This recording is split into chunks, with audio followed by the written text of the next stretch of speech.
여러분, 노후 준비 잘하고 계신가요? 혹시 아직도 막연하게만 생각하고 계신가요? 제가 만난 수많은 70대 어르신은 한결같이 이런 말씀을 하셨습니다. 이걸 젊었을 때 알았더라면 50대, 60대 때 조금만 달리 살았더라면. 물론 후회가 전혀 없는 삶은 없을지라도 후회를 덜어낼 수 있는 삶은 분명히 있습니다. 그래서 오늘은 우리가 50대, 60대에 미리 알았더라면 좋았을 전문가의 인생 조언을 나누려 합니다. 이 이야기가 여러분의 남은 인생에 작은 나침판이 되었으면 합니다. 70대가 되어 참 잘 살았다. 라고 미소 지을 수 있는 삶을 위해 부디 끝까지 함께 해주시길 바랍니다. 구독과 좋아요는 무료입니다. 클릭 한 번으로 다음 영상을 빠르게 시청할 수 있습니다. 70대가 되면 누구나 마주하게 되는 첫 번째 현실은 질병입니다. 여러분은 나이가 들수록 몸 관리만 잘하면 된다는 말을 들어보셨나요? 물론 영양제나 운동을 챙기면서 건강 관리하는 게 최고이긴 합니다. 60대까지는 말이죠. 하지만 70대에 접어들면 현실은 이렇습니다. 첫째, 근력은 60살 이후 연간 3%씩 감소합니다. 둘째, 70대의 절반이 청력 장애를 경험하게 됩니다. 셋째, 65세가 넘으면 치매에 걸릴 확률이 5년마다 2배로 늘어납니다. 와다 히데키 정신과 전문의는 이렇게 말했습니다. 긴 세월을 콧줄 달고 간병인의 의지에 살 것인가? 아니면 아프지 않고 건강하게 살다 갈 것인가? 어느 쪽으로 마칠지는 70대에 결정된다. 70대는 인생 최후의 활동기죠. 그러다 보니 전문가들은 70대를 잘 보내야만 남에게 도움을 받아야 하는 시간을 최대한 늦출 수 있다고 말합니다. 70대에 해야 할 일을 제대로 해두지 않으면 오래 살지는 몰라도 노쇠한 고령자가 되어 가족에게 짐이 될 수 있습니다. 40년 넘게 바둑을 두어 오신 김 할아버님은 70세의 치매 위험군 판정을 받고 정신과 의사를 찾아가셨습니다. 바둑은 머리를 쓰는 취미인데 왜 이런 결과가 나왔을까요? 의사 선생님의 대답이 의외였습니다. 그 바둑은 언제 배우셨나요? 20대였습니다. 바로 그겁니다. 20대에 배운 것을 50년간 반복하는 것보다 지금 새로운 것을 배우는 게 치매 예방에 도움이 됩니다. 이 말씀이 참 의미심장했습니다. 우리는 늘 하던 것만 하려고 하죠. 늘 가던 길로만 걸으려 하고, 늘 먹던 음식만 먹으려 하고, 늘 하던 취미만 고집하려 합니다. 하지만 뇌는 새로운 자극이 필요하죠. 50대, 60대를 넘어서 새롭게 시작하는 취미가 70대 이후의 건강한 삶을 좌우할 수 있다는 겁니다. 이렇게 새로운 취미를 가지다 보면 반복되는 일상의 무료함도 자연스럽게 해결됩니다. 매일 같은 산책로만 걷지 말아보세요. 일주일에 한 번은 새로운 길로 가보세요. 가끔은 전철을 타고 낯선 동네로 가보는 것도 좋습니다. 늘 가던 식당 말고 새로 생긴 식당도 가보세요. 남성분들은 간단한 요리에도 도전해보세요. 그리고 가장 중요한 것, 돈 쓰는 것을 너무 아끼지 마세요. 건강을 위해 놀고 건강을 위해 돈을 쓰는 것. 이것이야말로 최고의 노화 예방법입니다.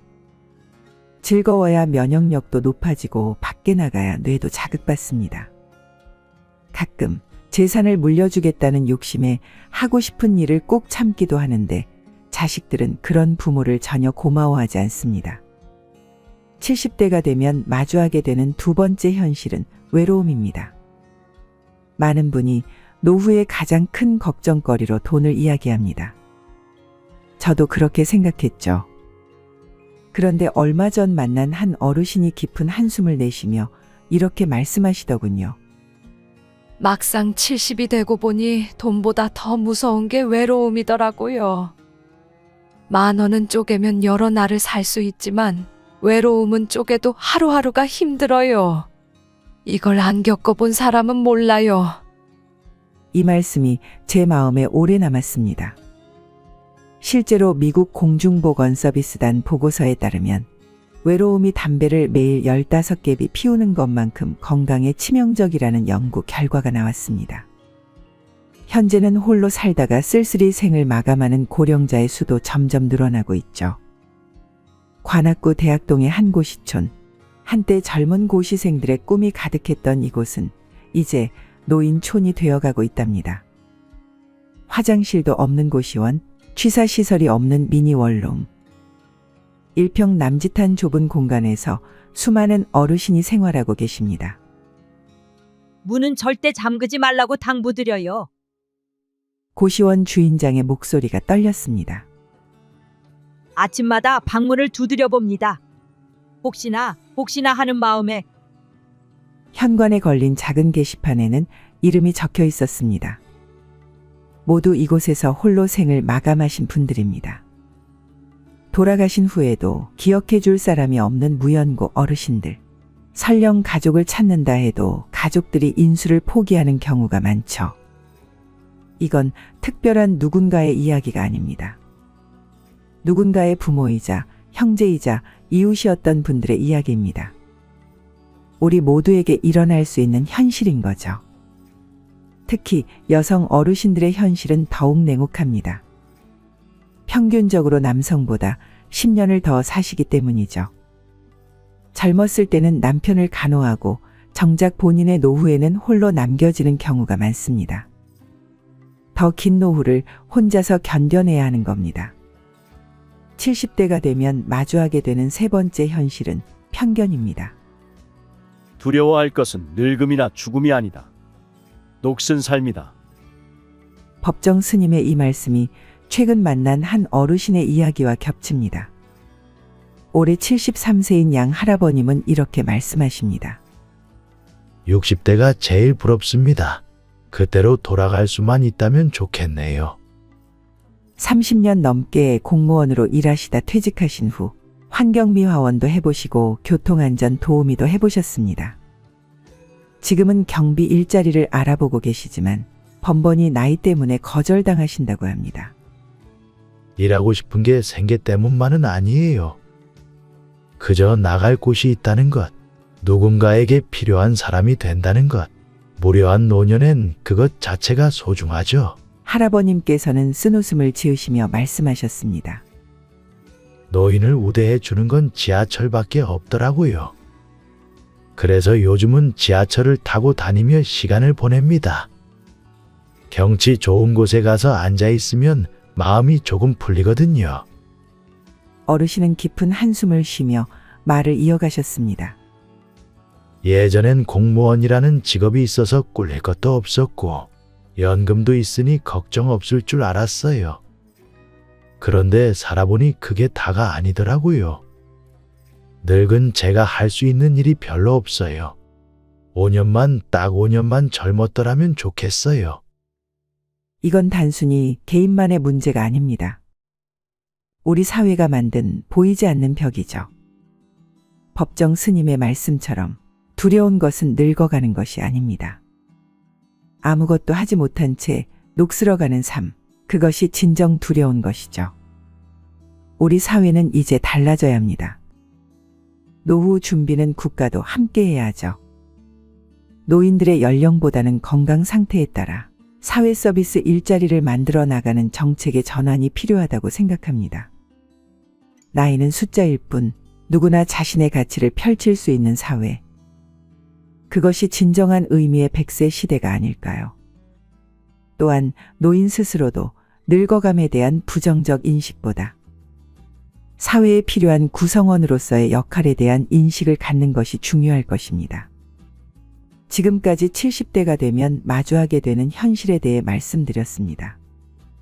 이제는 이런 어려움들을 피하고 행복하게 100세까지 살기 위해 꼭 해야 할 일 5가지를 알려드리려고 합니다.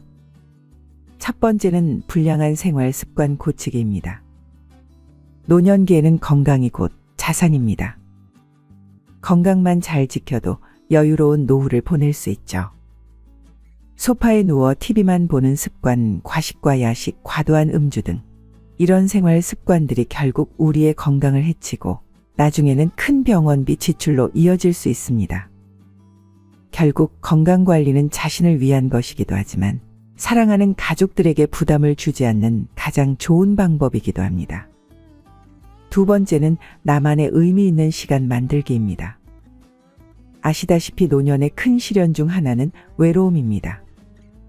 자녀들은 각자의 삶을 살기 위해 떠나고 세월이 흐르면서 주변의 소중한 사람들과도 하나둘 이별하게 되죠.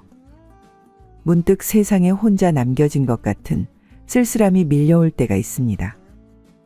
하지만 이런 외로움을 이겨내는 방법이 있죠. 바로 자신만의 일거리를 찾는 것입니다. 여기서 말하는 일거리는 꼭 돈을 버는 것만을 의미하지 않습니다. 취미생활도 좋고 봉사활동도 좋습니다. 건강이 허락하는 한 파트타임으로 일하는 것도 좋은 방법이죠. 중요한 건 내 시간을 의미 있게 보내는 겁니다. 그 과정에서 자연스럽게 새로운 친구도 만나고 삶의 기쁨도 다시 찾을 수 있을 겁니다. 인생의 마지막 순간은 누구나 혼자 맞이하는 것일 테지만 그때까지 우리의 하루하루를 얼마나 의미 있게 채워나갈지는 바로 지금 우리의 선택에 달려 있습니다. 세 번째는 달콤한 사기성 거짓말에 속지 않기입니다.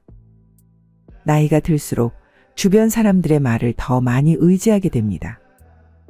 직접 정보를 찾아보고 확인하기보다는 누군가 해주는 이야기를 더 쉽게 믿게 되죠. 하지만 이런 마음을 악용하는 사람들이 있습니다. 평생 모은 소중한 노후 자금을 노린 투자 사기나 자녀를 사칭한 메시지 사기 같은 것들이죠. 특히 요즘은 사기 수법이 점점 더 교묘해지고 있습니다.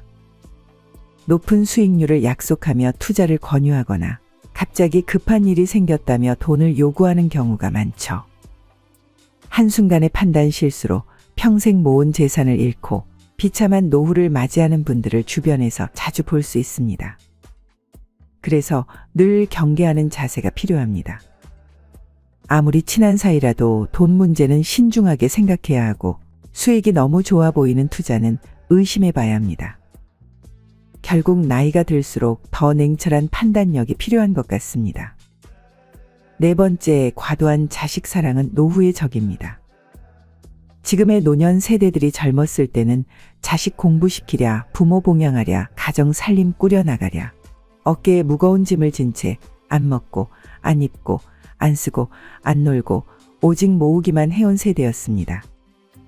그런데 이제 은퇴하고 보니 모아둔 재산 대부분을 자녀들에게 주고 정작 본인의 노후는 빠듯하게 사는 분들이 많습니다. 결국 국가의 도움이나 타인의 도움 없이는 살기 힘든 것이 현실이 됐죠. 내리사랑이라지만 이건 다시 생각해 볼 문제입니다. 노후 자금까지 털어가며 자녀를 지원하는 건 결국 부모와 자녀 모두에게 좋지 않습니다. 오히려 부모가 편안하고 안정된 노후를 보내는 것, 그것이야말로 자녀들에게 줄 수 있는 가장 큰 선물이 아닐까요? 자녀들도 부모님이 경제적으로 힘들어지는 것보다 건강하고 독립적인 생활을 하시는 걸 더 바랄 겁니다.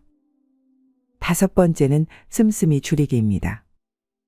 그땐 아이들도 출가하고 둘 또는 혼자 사는데 생활비가 뭐 그렇게 많이 필요하겠나 싶지만 매달 나가는 관리비와 식비는 기본이고 경조사비, 문화생활비, 여행경비, 거기에 나이 들수록 늘어나는 의료비, 건강보험료와 세금까지 더해지면 생각보다 많은 돈이 필요합니다. 그때 가서 갑자기 절약하려고 해도 쉽지 않습니다. 평생 해온 소비 습관을 하루아침에 바꾸기는 어렵죠. 결국 돈 걱정하면서 후회로 가득한 노후를 보내게 될 수 있습니다. 이를 위해서는 지금부터 차근차근 준비해야 합니다. 오늘부터라도 가계부를 작성하고 수입의 일정 부분을 먼저 저축해두는 현명한 소비 습관을 들여보세요. 다만 여기서 꼭 기억하실 것이 있습니다. 절약도 중요하지만 가장 우선시해야 할 건 건강입니다. 식비를 줄이겠다고 영양가 없는 음식만 드시거나 전기세를 아끼겠다고 한여름에 선풍기도 안 틀고 한겨울에 난방도 안 하시면 안 됩니다. 이런 무리한 절약은 오히려 건강을 해치고 의료비로 더 많은 지출을 하게 만듭니다. 결국 건강에 해가 되지 않는 선에서 불필요한 지출부터 하나씩 줄여나가는 게 현명한 방법일 것 같습니다. 여러분, 100세 시대라고 하지만 노후 준비를 제대로 하지 않는다면 길어진 수명은 저주와 다름없습니다. 하지만 우리 지혜의 동행 가족 여러분들은 다르시죠. 이렇게 미리미리 정보를 찾아보고 준비하시는 여러분들은 분명 건강하고 행복한 노후를 맞이하실 거라 믿습니다. 특히 오늘 영상을 보시는 분들은 이미 첫걸음을 내디디신 거나 다름없습니다. 앞으로도 저희 채널에서 여러분의 인생 이막을 위한 소중한 정보들을 계속해서 전해드리도록 하겠습니다. 구독과 좋아요로 응원해 주시면 더 좋은 콘텐츠로 찾아뵙겠습니다. 시청해 주셔서 감사합니다. 다음 영상에서 더 유익한 정보와 함께 다시 만나 뵙겠습니다.